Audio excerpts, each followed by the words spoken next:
Friends, good morning. कैसे आप सभी? आशा करती हूँ कि आप सभी अच्छे होंगे, स्वस्थ होंगे और अपने अपनी ज़िंदगी में बिल्कुल बिल्कुल वाले अच्छे होंगे।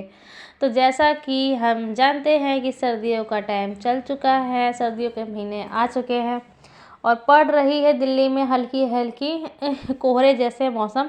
अभी फ़िलहाल बहुत ज़्यादा ठंड तो नहीं है, लेकिन थोड़ी थोड़ी ठंड अभी होने लग गई है और दिन पर दिन ना हल्का हल्का कोहरा बढ़ते जा रहा है। वैसे भी नवंबर का महीना ख़त्म हो रहा है और दिसंबर का चालू, तो जाहिर सी बात है कि ठंड तो बढ़ना लाजमी है। तो गाइज़, आज के हम ब्लॉग स्टार्ट करते हैं बहुत बहुत टाइम के बाद।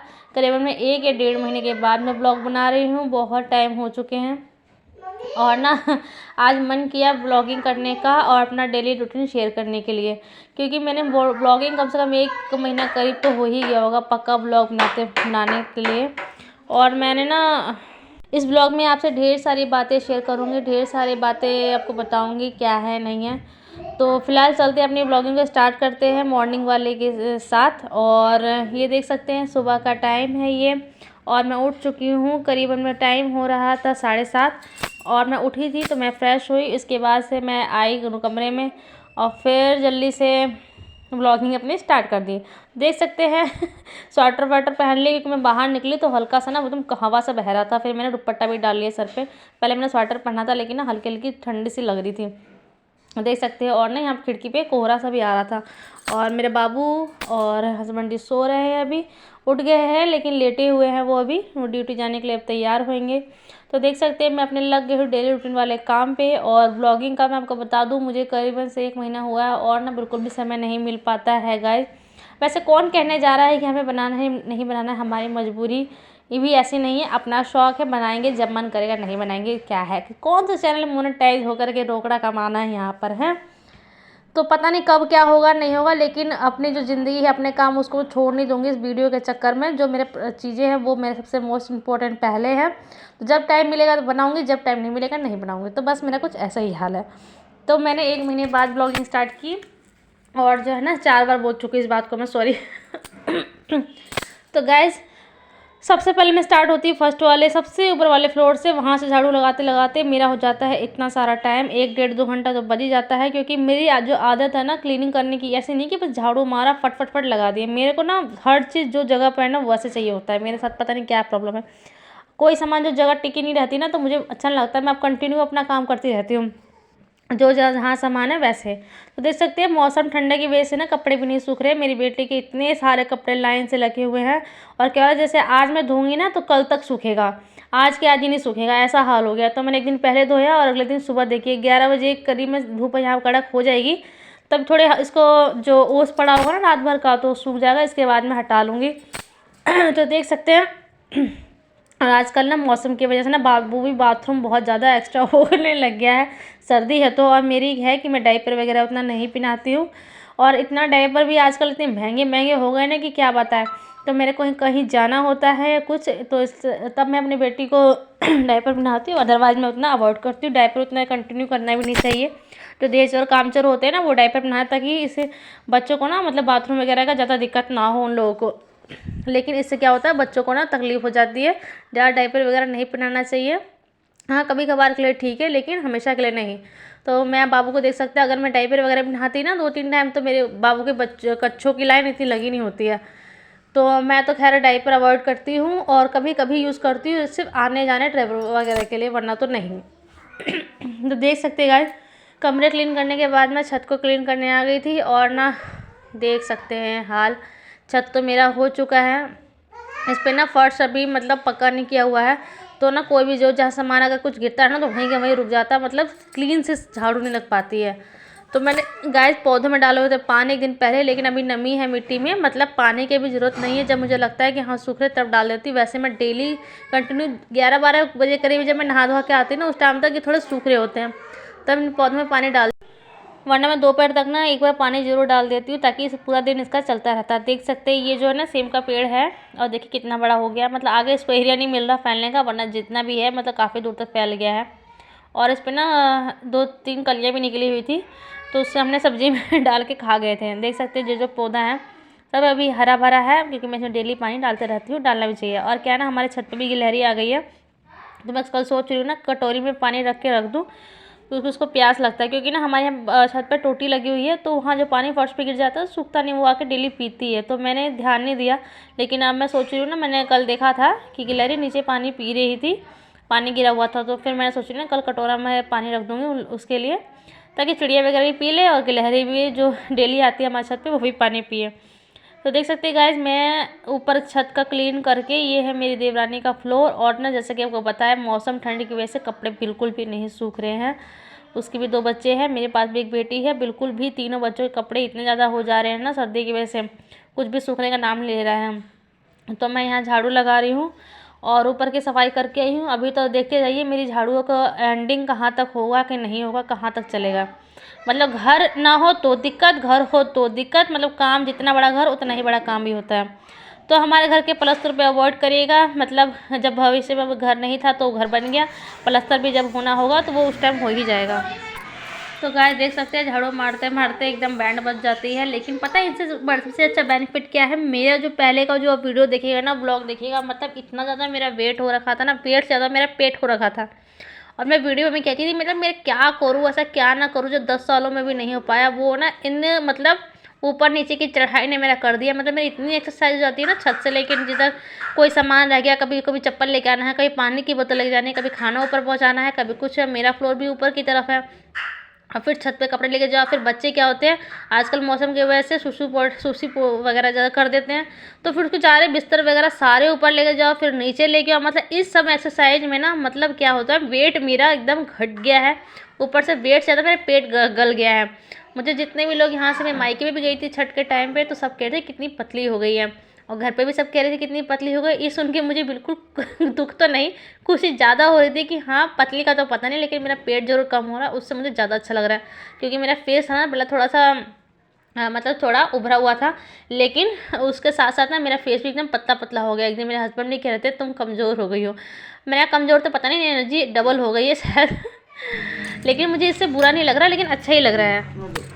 क्या हो गया ना, एनर्जी डबल सी हो गई है। और ना एक से दूसरा एक्सरसाइज कराने के लिए मेरी बेटी है ना, ये मतलब ऊपर नीचे बाथरूम है, मेरा फ्लोर भी ऊपर है तो बाथरूम भी ऊपर है, तो ये नीचे होती है, चाहे मैं ऊपर होती हूँ, फिर नीचे लेके जाओ, ऊपर लेके जाओ, फिर 50 के कपड़े बदलो, फिर इतना ज़्यादा एक्सरसाइज होता है ना कि मेरे वेट घट चुका है। देख रहे मेरा चपड़ा तक बाहर आ गया और थोबड़ा भी एकदम पतला पतला हो गया। लेकिन इन समय सबसे अच्छा मुझे लग रहा है कि मेरे पेट का मैंने साइज़ किया, और ना मुझे बहुत ज़्यादा सुकून मिला। हाय हाय, ऐसे ही तो देखना चाहती थी, बस इससे ज़्यादा और पतला ना हो, बस इतना ही रहे, बस सुकून मिल जाए।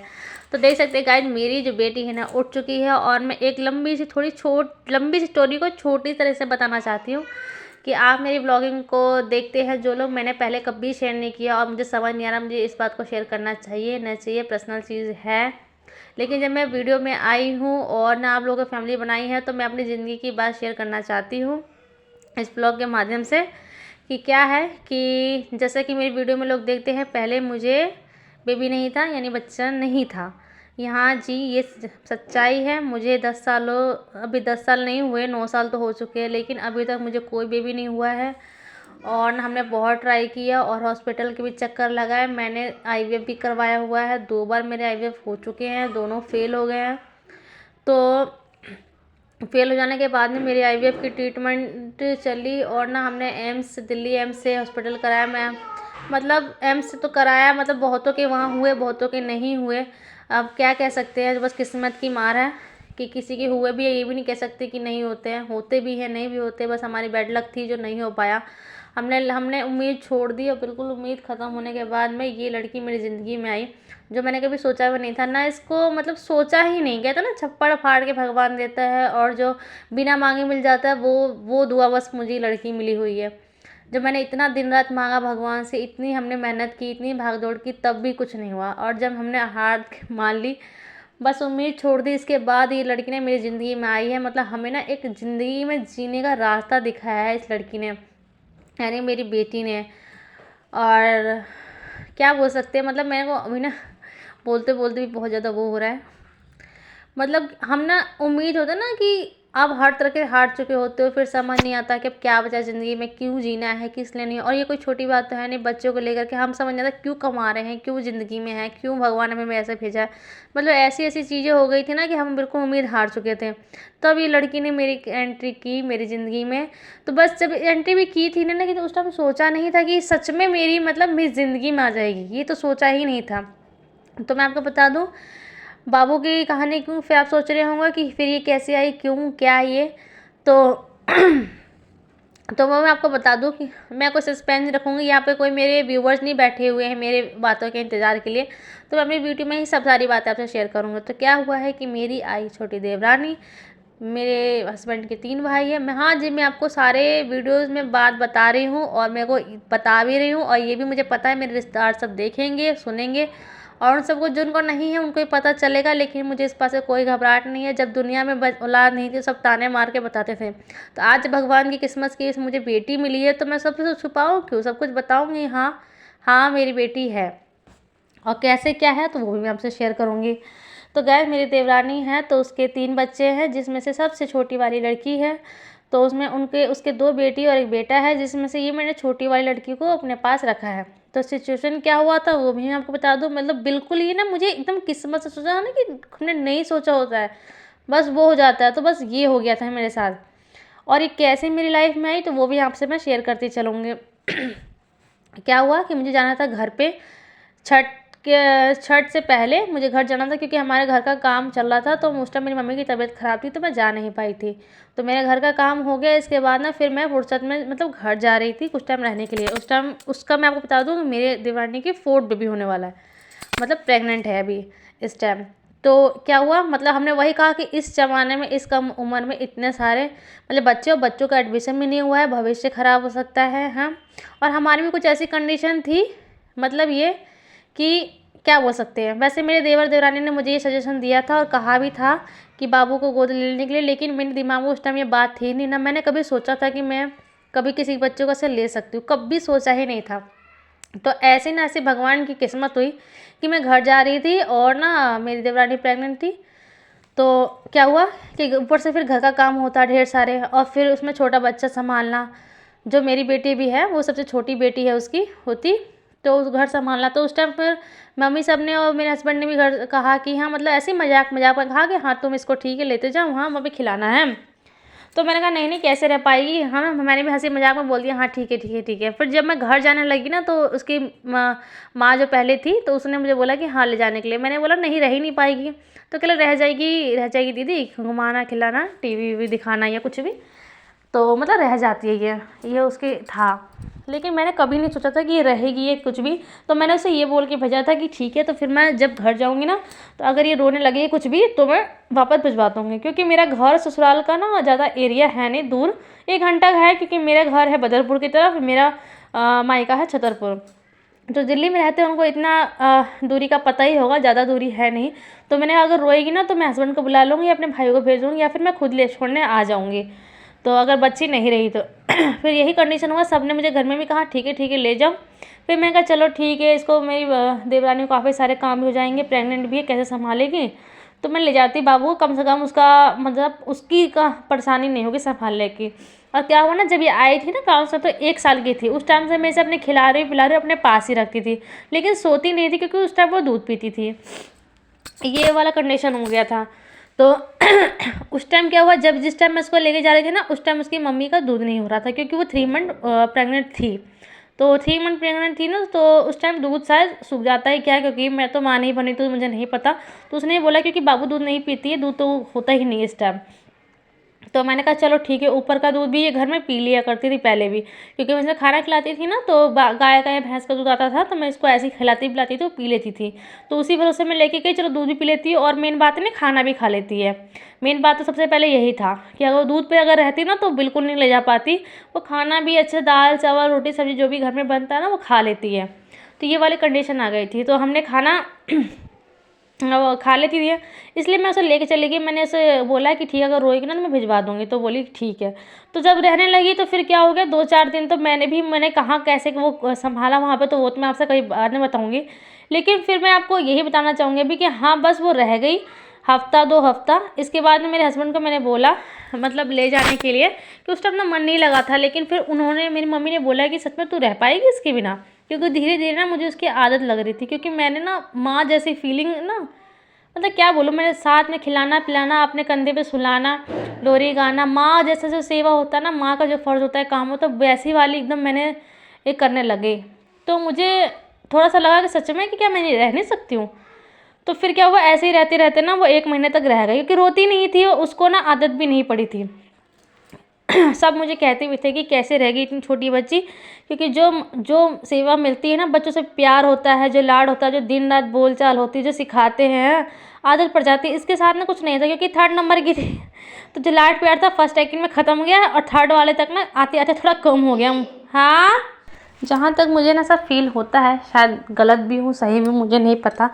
मेरा तो बस एक ही था कि हाँ, मैं जितना से जितना प्यार कर सकूँ और मुझे बस आना है, तो मुझे पूरी अपना 100% नहीं, 2000 3000 4000% ऐसा देना पड़ेगा, क्योंकि अपना जब खून होता है ना, तो पता है कहीं नहीं जाएगा, लेकिन जब पता है कि हमें सामने से हमारा नहीं है, तो हमें अपना पूरा जी जान लगा देना है कि उसे अपना बनाने के लिए, तभी तो वो रह पाएगा ना।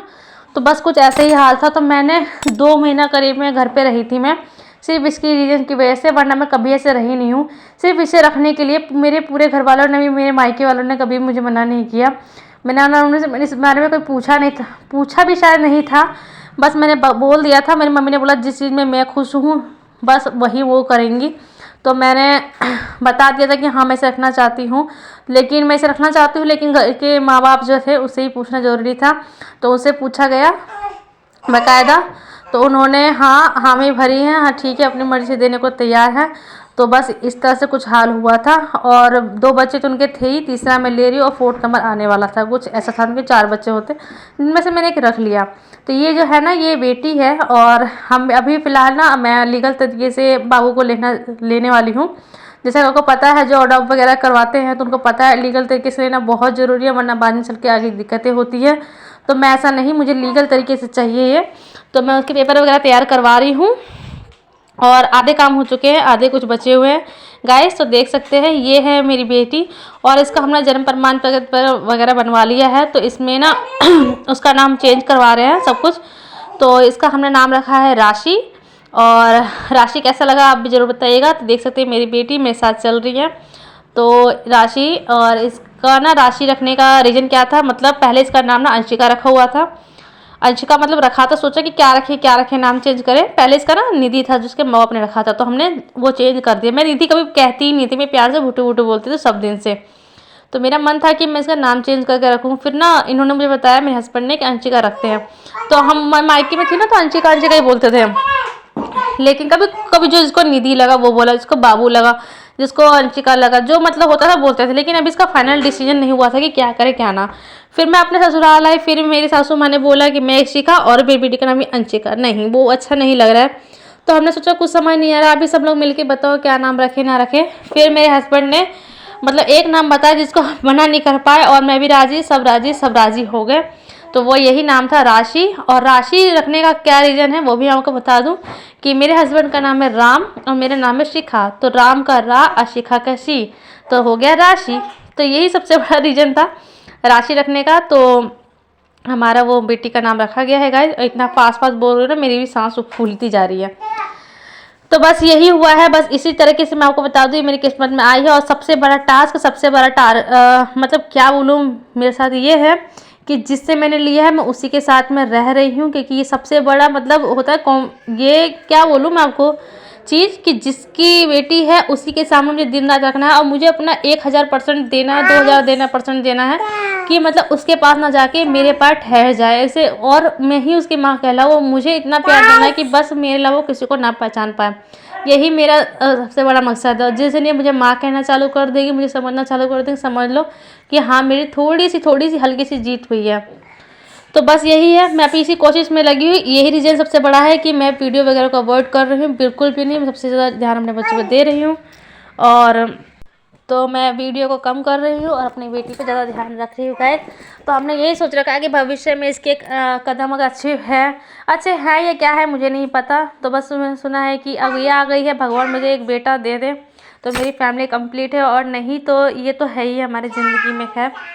और हम इसके अच्छे से पढ़ाई लिखाई शादी ब्याह सब करें, और बस हमारे जीने की एक वजह मिल गई है और एक मकसद यही है, इसका अच्छे से ज़िंदगी सवारे और पढ़ाई लिखाई करें बस। अब एक क्या बोले, मतलब अभी मैं कुछ कह भी नहीं पा रही, समझा भी नहीं पा रही कि क्या है बस क्या नहीं। तो देख सकते हैं जहाँ जहाँ रहती हूँ मेरी बेटी रहती है। तो टोटल मैंने आपसे सारी बातें शेयर कर दी है, अपनी लाइफ की इतनी बड़ी सच्चाई, इतनी बड़ी बात आप सबसे शेयर करी है। तो जो भी मेरी वीडियो को देख रहे हैं आप सब मुझे बताइएगा कि क्या ये करना सही है और क्या करना गलत होता है, मतलब क्या होना चाहिए। जिनके साथ ऐसा हुआ है, जिसके साथ मतलब ऐसी स्थिति हुई है, और जिन्होंने अडॉप्ट किए हुए बच्चे हैं कैसे संभाल रहे हैं, और क्या क्या दिक्कत अगर आती है, अगर वो बड़े हो गए हो तो ज़रूर मुझे बताइएगा, क्योंकि मुझे इस चीज़ पर नहीं पता है। मुझे तो बस इतना पता है कि मुझे अपना 100% प्यार देना है और अपनी पूरी कोशिश जी जान लगा देना है कि हाँ बस वो मुझे ही जाने और किसी को नहीं है। मतलब मुझे उससे खींचना नहीं है ज़बरदस्ती, मुझे प्यार से पाना है, अपनी पूरी कोशिश से, अपने पूरे लगन से ये दिखाना है कि हाँ मैं ही माँ हूँ। मुझे ज़बरदस्ती नहीं पाना है। मैंने अपने प्यार से इतने दिन से, जब ये नहीं थी तो भी मैंने रखा था, और अब इतने ही प्यार से मैं इसको अभी पूरी शिद्दत से साथ लगन में लगी हूँ इसे अपना बनाने के लिए। मैंने छीन नहीं रही हूँ, उसे प्यार से पा रही हूँ और ये खुशी खुशी रह रही है। वरना अगर बच्चों को इतना लाड प्यार नहीं मिलता है कुछ भी, तो ये बिल्कुल भी रहना पसंद नहीं करते। ऐसे ही मेरे मायके में भी सब इसे इतना ही, कोई नहीं ऐसा कहता है कि हाँ मेरी बेटी नहीं है, मैंने जन्म नहीं दिया है। बिल्कुल जैसे कि मेरी ही बेटी है ऐसे ही मेरे माँ बाप भाई बहन भी ट्रीट करते हैं, और उतना ही प्यार देते हैं जितना मेरी बहन की बेटी को, उतना ही इसे भी प्यार करते हैं।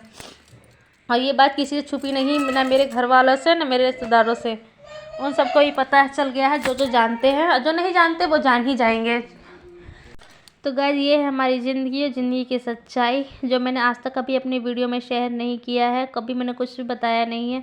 मेरी लाइफ में पिछले 1 साल से इतना कुछ चल रहा है ना कि मैं क्या बताऊँ। मतलब इतने सारे उतार चढ़ाव ज़िंदगी में, घर परिवार में इतना कुछ हुआ है ना कि मैं वो सब चीज़ें नहीं शेयर कर सकती हूँ, और ना ही मुझे करना चाहिए, और ना ही मुझे करने में कोई दिलचस्पी है। लेकिन हाँ ये मेरी लाइफ की सच्चाई है जो आगे आने वाली ज़िंदगी में चलती रहेगी, जिसे हम मुँह नहीं मोड़ सकते हैं, और यही मेरी सच्चाई है। तो ये मैं आप सबसे शेयर करना चाहती हूँ। शायद लाइफ में मेरी बेटी बड़ी हो और उसे मेरी बातें समझ में आए।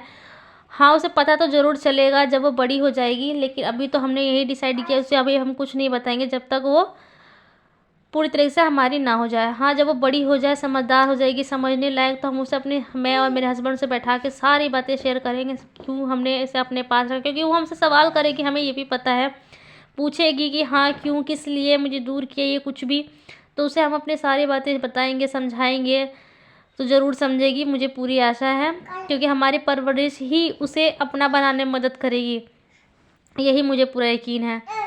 तो चलते हैं गाइस। तो मैंने अपने दिल की सारी बात आपसे शेयर कर दी है, मुझे क्या करना चाहिए क्या नहीं करना चाहिए। जिन दिन तक मेरी वीडियो पहुंच रही है ना, प्लीज़ मुझे बताइएगा कि मैंने सही किया या नहीं किया, ऐसा करना चाहिए कि नहीं। तो चलिए अपनी वीडियो को तो बातें ये वाले टॉपिक ख़त्म करते हैं। और इसके बाद मैं बता दूँ, ये है जो मेरी देवरानी की बेटी है जिसके मैंने बताया, और एक ये है बेटा। तो इन दोनों को मैं आई हूँ ट्यूशन के लिए देने। क्या हुआ, मैं घर में भी पढ़ाती हूँ, लेकिन घर में ना बच्चे उस तरीके से डर के मारे नहीं पढ़ पाते, बहुत बदमाशी करते हैं।